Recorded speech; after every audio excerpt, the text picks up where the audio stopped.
All right, so first thing, if you ever see this updates window pop up, I just want you to click later and remind me tomorrow. I don't update anything unless we actually absolutely have to. So the first thing I want to show you is just a couple kind of quick keys, things that I use, whether it's recording or mixing. Hopefully our Pro Tools will launch here because we got a lot going on. There we go.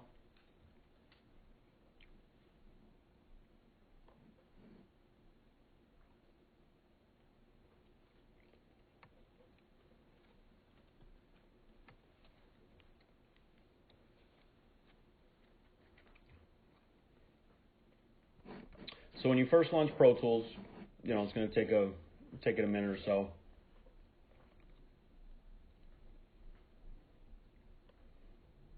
When it's finally done doing its thing, it's going to bring up this window. For our purposes, I suggest we just keep everything in WAV file type, 48K, 24-bit, and just use the last used I/O settings. Interleaved is something I always leave checked.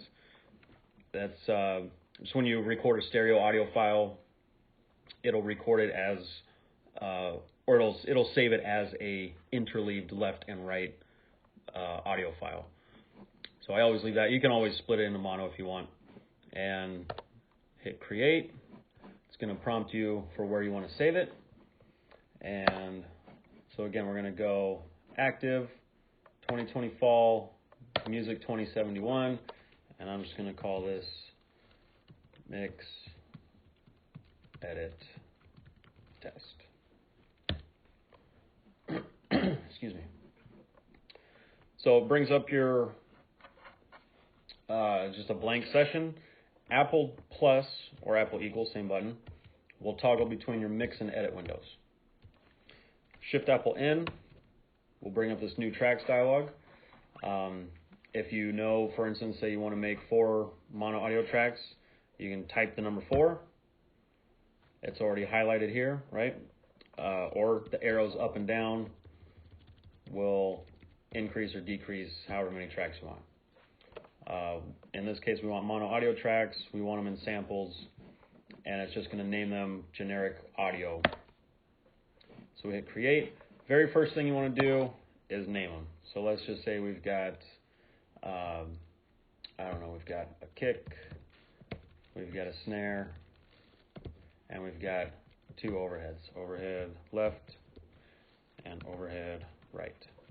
And Apple right left. So once you double click and it opens this naming dialog box, once you've named one, if you want to just go to the next, you can click this next button, or Apple arrow to the right will advance to the next track. So I just always do that because my hands are pretty much always here anyway. So this is a lot more convenient, especially because the very next thing I'm going to do is type the name of a track, right? Then you want to set your inputs. Right now we have the I/O, the in-out viewable on the mix window. Sorry, this is the edit window. You can also Apple Plus to see your mix window. You want to set your inputs. Typically, whatever you're recording, you're just going to go down the line in 1, 2, 3, 4, for instance. And right now, it defaults to have them output 1 and 2 so that you can hear it stereo out. You might want to, for your overheads, if you have 2 mono tracks like I just made instead of a stereo track, you'd probably want to pan them left, right. Our inputs are set. Everything's going out 1 and 2, so whatever's coming in here, we would hear it. And so that's really it for making tracks. Once you start recording something, so you want to arm the tracks. When it's blinking, that's record ready. And you can either hit the number 3 on the number pad, and it'll just start recording. Spacebar will stop. Or, if you want, Apple Spacebar does the same thing. And if we had actually recorded something, we could listen to it back. But that's basically it for just starting a new session, making whatever tracks you need, and getting ready to record. And we'll go ahead.